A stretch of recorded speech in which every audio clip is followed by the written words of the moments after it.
So I recently ventured to Nintendo's San Francisco office for a chance to play an hour's worth of Donkey Kong Country Tropical Freeze. And not only did we get to play through a bunch of new levels, but we were also able to take the recently confirmed Cranky Kong out for a test drive. Now, as you may already know, Cranky Kong is just one of 3 playable characters that can partner up with Donkey Kong in their quest to reclaim their homeland from the Viking-like Snowmads. And each of those characters bring with them some unique abilities. For instance, Diddy can briefly hover with his jetpack, whereas Dixie can actually use her hair like a double jump. But Cranky's special ability is the most unusual of the bunch, allowing him to hop around in his cane like a pogo stick, Scrooge McDuck style. Now, besides just looking pretty darn cool, it grants him complete immunity to various types of hazardous terrain, such as spikes or thorns. And not only is this useful for last-second saves, but it can also be used to take down spiked enemies, or even to seek out hidden goodies that are otherwise unreachable. But, unlike Scrooge McDuck, you actually have to activate each cane bounce individually, as opposed to just holding the button continuously, which means Cranky's version takes just a little more skill to use.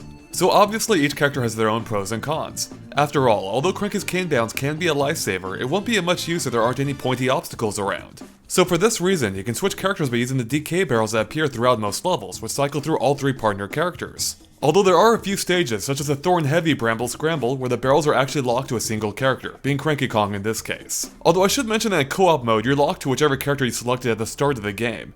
And in case you're wondering, one person always has to be Donkey Kong, so unfortunately, you won't be able to pair up, say, Dixie Kong with Cranky. Now, beyond the diverse roster, Donkey Kong Country Tropical Freeze also features a remarkable amount of variety spread across the myriad levels within the game's 6 worlds. Take Jelly Jamboree, for example, where you have to carefully bounce across precariously placed platforms made of jelly.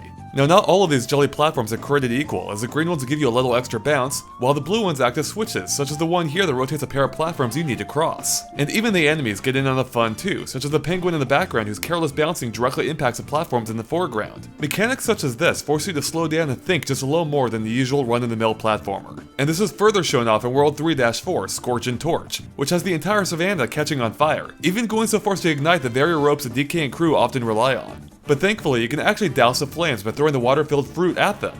Now, if a slower pace isn't quite your thing, don't worry, as there still seems to be a ton of fast-paced action here, such as in World 6-1 Homecoming Hijinks, which has you traversing frozen platforms that will collapse under Donkey Kong's weight if you linger too long.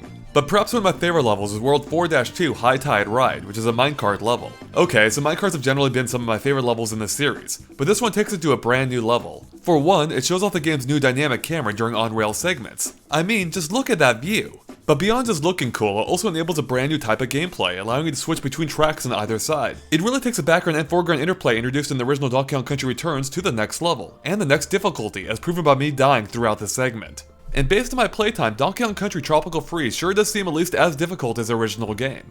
But thankfully, we do know that the item shop will return in some capacity to help you on your quest.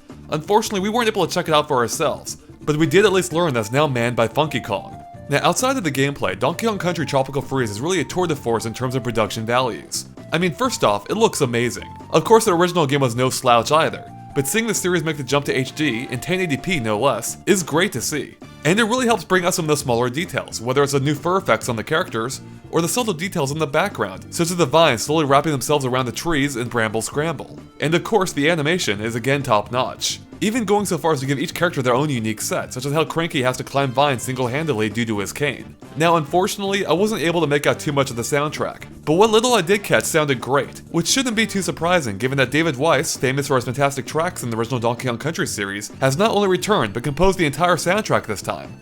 Awesome! Oh, and as one final note, the game supports almost every control scheme available on the Wii U, including the Wii Remote and Nunchuck, Pro Controller, and Gamepad, which of course includes off-TV play. Although I spent an hour with Donkey Kong Country Tropical Freeze, it still felt all too brief. Throughout my playtime, I was reminded constantly of what made the original game such a classic. And yet, Tropical Freeze seems to improve on that in almost every way, with more characters, even more interactive levels, and of course, David Weiss.